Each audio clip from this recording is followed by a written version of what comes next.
under the idea that we're up to no good.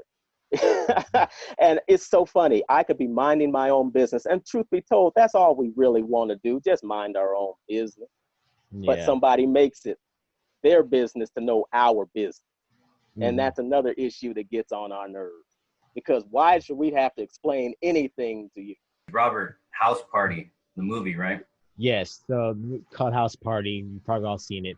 Um, the father in that movie, it's funny because he's walking down the street and these two white cops pull him over, or pull up beside him with a flashlight, shining his face, and he's like, do one of these, and they're all, "Hey, where you going?" And what he said is, "I'm going to mind my motherfucking business. That's where the fuck I'm going." We wish we could say something like that, Yeah. Mm-hmm. and but we know that if we ever said something like that to a cop, you know, with the mentality of this cop that killed George Floyd, we'd be done. Mm-hmm. You know, that scene in that movie is what we wish, or I wish we could do sometimes to these bad apple cops. It's funny. You mentioned that because Robin Harris, that was a very Yes, Robin telling, that was a telling moment. And when I think about it now, this is incidents that we have had. I say we as in Black people have had for a very long time. We're talking about generational racism that has basically ingrained. If you are an American Black man, this type of mentality is inside of you. That's why we come from households. And I'm thinking about it now. The mentality is we want to keep to ourselves because, truth be told, through every generation, we have had to answer to somebody. Mm-hmm. And we are tired of having to basically tell somebody what we're doing, what we're thinking, where we're at, what we're, it's like, Mm-hmm. And to this day, that's why if you have a hard time finding Black people talking about their feelings, we don't really want to talk about our feelings because we've been told through the years that expressing ourselves, just the idea of expressing ourselves, number one, you shouldn't have a voice. Remember that. Then number two, your feelings don't matter. Mm-hmm. And this is what we've had for generations. To this day, there's people that are still closed in inside, unable to be their full selves because of the racism. And this is why we bring back slavery all the time. Whenever we talk about being Black in America today, we go back to that because it's something that hasn't gone away. Sorry, the mentality is still there. And thinking about talking about slavery, and glad you brought that up. For whatever reason, most of the Caucasian people hate us for whatever reason. Well, I shouldn't say most, but the ones that do hate us, for whatever reason, like we don't understand like why. But the truth of the matter is, we stopped becoming slaves, and that's a reason I believe that we are still hated to this day. You know, and it makes sense because they can't tell us what to do anymore. The cops can, but like regular people can't tell us what to do anymore.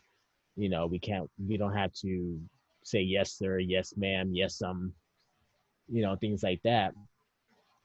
And I believe that's what a lot of this anger for us comes from, because we have our voice that we're not supposed to have, like Aaron says. Mm-hmm. We can make our own choices. We can do more things now, and a lot of the racist folks out there don't like it, Mm-hmm. and it's something we had to live with in this world, this day and age, which is we're 2020. Come on, slavery was a long time ago. Mm-hmm. Civil rights, long time ago.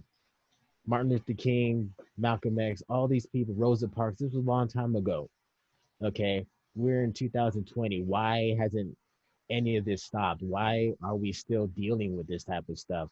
We have interracial relationships. We have mixed babies. I'm a mixed baby myself. You know, but people have come together somewhat. I have kids by white women. Okay, so why can't we all just look at things that way? We all can get along. We can if we wanted to, but Right. nobody wants to. You want, you know, take me and Garen, we grew up together. We didn't really see black, white, Mexican. We saw friends. We all bleed the same color, you Yeah. know. But me, I don't know if Garen saw me as a black kid or Mexican kid, but that didn't matter to me. I saw him as a black kid. That didn't matter to me because my older brother is black, my dad's black. I didn't see anything.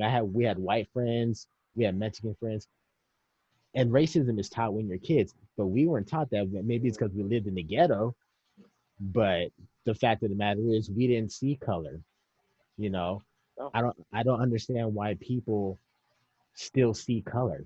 I think right there, Robert, what you're saying or what I'm hearing is that you didn't see the exterior labels, you just saw another human being. Exactly. That's all I And saw. what is wrong with that? I mean, shouldn't it be that way? Can I let me Go interject ahead. this also real Yeah, quick? yeah, I'll let you have it, Robert, now. yeah. Go ahead. Because you know what has done, what the American mindset to the black man is done. Like I said, an American black man is much different than, let's say, somebody who comes from the islands or comes straight from Africa. There's a whole different mindset Hmm. ingrained in black Americans. And one thing that I've learned, that we are taught in this country to acknowledge race before you are to acknowledge a description before you acknowledge the being. And that comes straight from the English language. You don't see, we are taught to see a black man, a white Hmm. man, a big place, a small dog. You see the description before you see the being. But when you Hmm. listen to somebody from Africa, they will describe somebody else. Oh, he was a man of color. He was a person with dignity. You will hear the person, you will hear the being before the description. So we're reversed, to be honest. And that mindset is ingrained in Americans. We see color first. Hmm. And for me, I don't I don't deny it. I mean, I don't see nothing wrong with it in terms of just acknowledging, yeah, I can acknowledge your blackness. I can acknowledge your whiteness and say nothing of it Hmm. because there's nothing wrong with it. But when I start putting traits, when I start putting conditions, when I start putting a cap on you and trying to deprive you of certain rights, now we got an issue. Right. And I think what we see now, and this is a theory that I've come up with, isn't it kind of funny that the death of a dark skinned man can make the world change? We're talking Hmm. about the death of Jesus Christ. Dark skinned man changed the world. The death of Crispus Attucks, the first man, not the first black man, but the first man killed that started the American Revolution. That's changed the world. The death of Martin Luther King changed the world. As Robert mentioned earlier, the death of Emmett Till changed the world. Why would it be a surprise that the death of George Floyd could Hmm. shift the whole world? Us black folks are something special. And I'll tell you what it is. In my theory, I've often said this. When Jesus, was being crucified, they got one man out of the crowd to basically carry the cross for him, a man named Simon. Simon was described as a black man. I'm thinking that Simon looked at Jesus, and Jesus is in pain. You can tell that Jesus is looking at Simon and say, the burden and the weight of this world falls now on your shoulders. As a black man, we have a lot of weight on our shoulders. Hmm. And spiritual, we can shape the world. That's why, brothers, I think the world looks at us as a threat because they know our power. They know what we can do, and they don't want that. Hmm. So those are just my thoughts. George Floyd reignited this conversation of, Right. you know what, we Right. need to look deep inside ourselves and think, wait a minute, is there something wrong here? Could something be done better? Like just, you know, a no bullshit conversation. Like something's wrong here. Like something's wrong here and we like something needs to be done better. But that's what I can say with regards to the potential of the situation and what could come out of it. Especially when I see like, you know, we've all seen the images, you guys, of like, you know, again, the maybe I think the Phoenix Police Department, some guys took a knee there. Yep. Hopefully that sentiment keeps on going. I totally agree with you. Me too. And you know, there's a certain thing too. You know, the knee is good. I'd rather have the actions. It's kind of Yeah. like the prayers they talk about. I'm sending prayers to you, but what do prayers do? The Bible tells you prayers don't make a difference. It's all about the action. Do all the actions first before you start praying. Then when you finish all the actions that you can do, then you can pray to me and I'll take you to a different level. All of us want to do something that seems okay on the surface. I'm going to give you my prayers. So it's like I'm a Christian. And we've seen so much phoniness. And I'm tired of phony Christians. This is another subject because I get a lot of Christians that hold values that I know good and well Jesus Christ would not accept. And they need to be called out on it. Now, if you're a real Christian and you accept the fact that, yeah, love one another as you would love yourself, that's the first thing. That's the golden rule. That's one of the basics, bro. It is the basic, and that's the craziest part. Yeah. So if you can't even acknowledge that, but yet you're calling yourself a Christian, I think you've missed it. You've definitely missed the point. They're called Sunday Christians. You know what's so funny? Sunday is still the most segregated part of the week. White people go to their happy church and black people go to their other church. Yes, it's true. Oh boy. Yeah. You know, it another subject I want to bring up is was her name Casey Anthony, right? Yeah. The one that, yeah. Okay, so I'm gonna talk about that right now. But you know, we as black men, because of let's just say one group of black people commit a crime, right? All the rest of us are looked at as we're wrongdoers. That's because of that one group of bad apples in the black community did something stupid. We're all looked at like that. Yeah, By generalization. Yeah, generalization by police officers, by by some of the white folks. But going to Casey Anthony, she killed her kids, right? Do I look at all white people as they're gonna kill their kids? I don't. Yeah. Like, so why are we looked at like we're gonna commit a crime because there was a couple of bad apples, you know? Like, because let's just say because I'm associated with Garen, he goes out, he kills 5 people. Oh, Robert's associated with Garen, that means he's gonna do it too. Really? Do you even know me? Like, do you even know my background? Like, okay, Garen might have done that, but that doesn't mean I'm gonna do it. You know, Casey Anthony killed her kids. Does that mean you're gonna do it? That is so genius because that's something that I learned in elementary school. I'm sure you learned the same thing at Cabot Elementary, Robert. Our wonderful principal, Mrs. Betty Brown, she made sure that we learned our Black history. And through Black history, we were learned to appreciate people. And when you said the all, I was taught in elementary that there is no such thing as all. There are folks in their 60s that still have not learned that.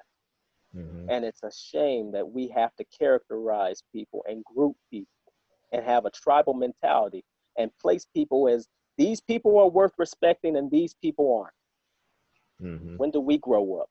That's an inner maturity that some people have not developed yet. And it's up to us who understand it to call it out.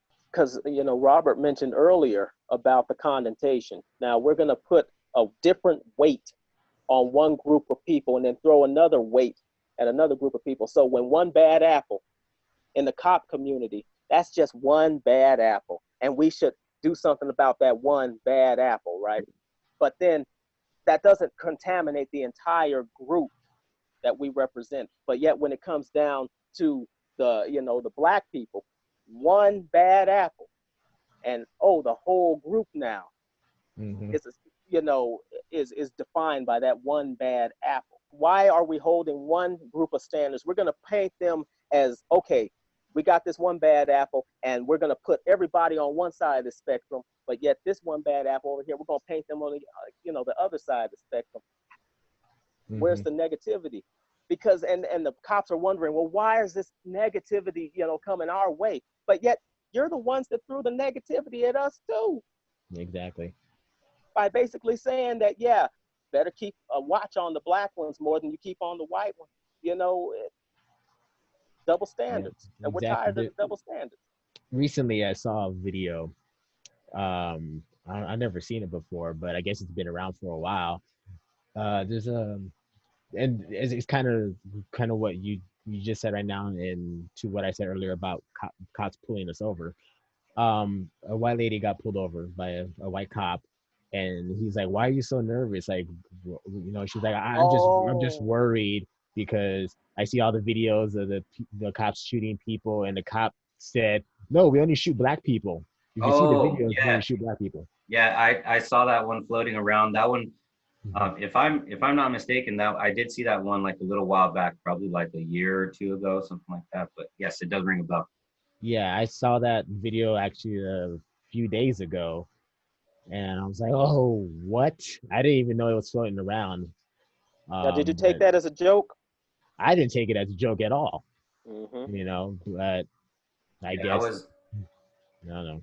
Like, that's not a joke. Like, you don't mess around with things like that.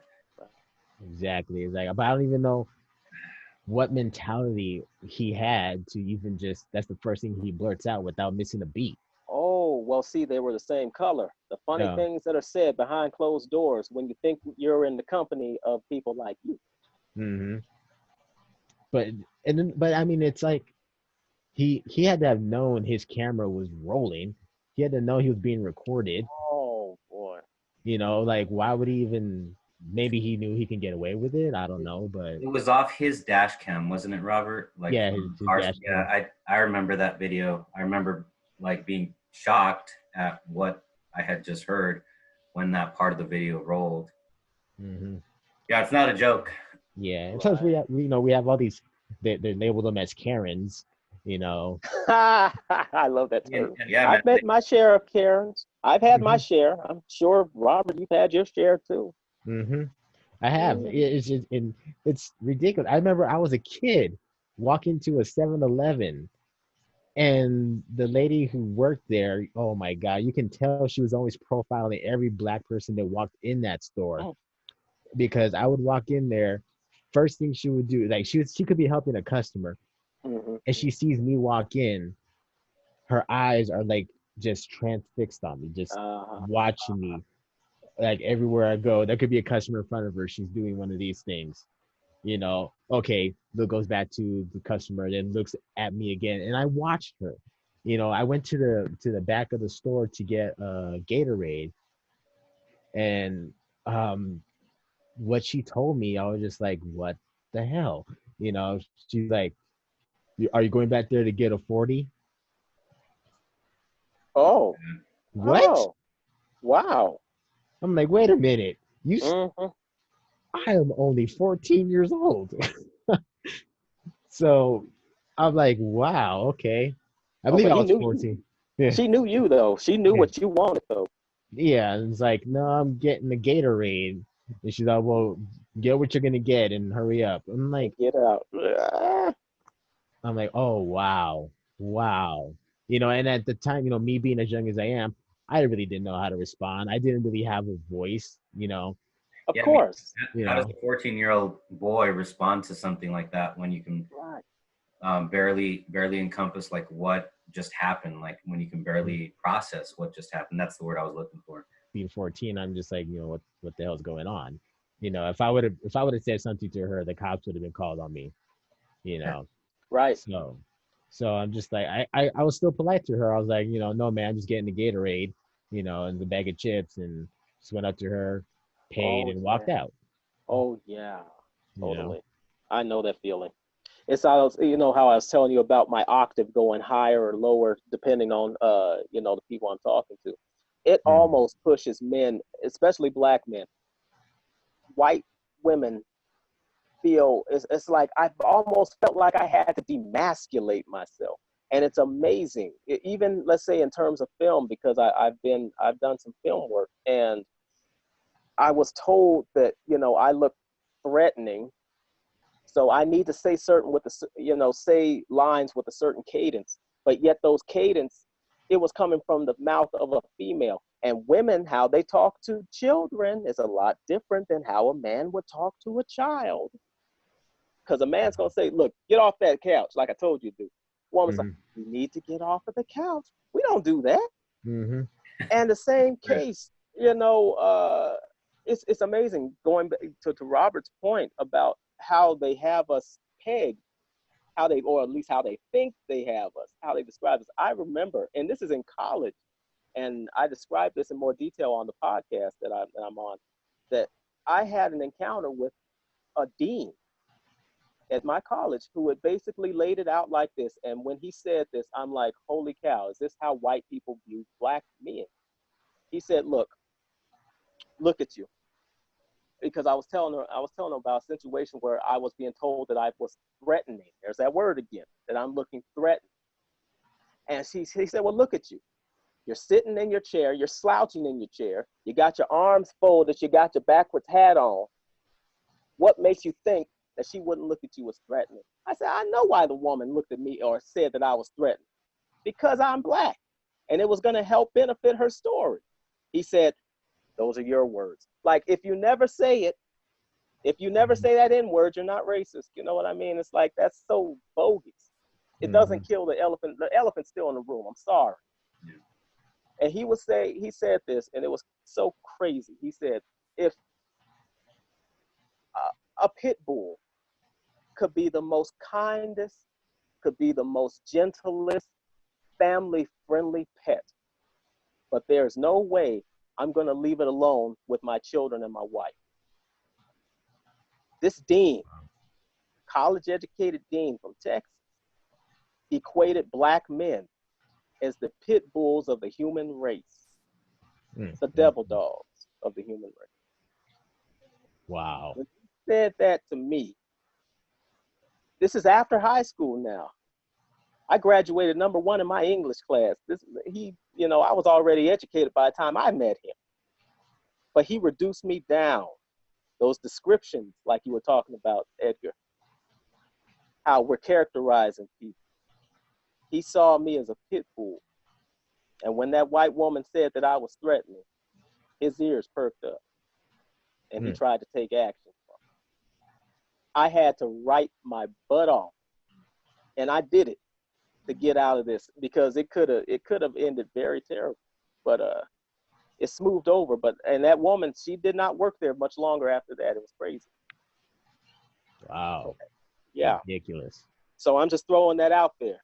That's how I was told. Me, nice, kind, you know, educated Garen. I'm the pit bull of the human race. If it can happen to me, well, it can happen to you. I'm Mm-hmm. sorry. And those who know me, they know, no, he's not like that, you know. But All the Robert, you time. have anything like that? Yeah, actually, I was going to school for massage therapy, and I was given, because as part of the practice, we massage other students. And so I'm massaging one of my friends in the class, the female, and there's another white female in there. So as I'm massaging, I'm making jokes with my friend and stuff like that. And all of a sudden, the other girl, she felt that I was harassing her and threatening to her for whatever reason, and so she reported me to the professor, the teacher in the classroom. And I never even talked to this other girl, but I guess the way I was talking to this other white female made her feel uncomfortable in whatever way. It wasn't even anything bad. So she was just, you know, what's the word I'm looking for? Targeting me, I guess, if that's the right word. Mm. And because I was touching another white female and I guess she felt that that wasn't right. So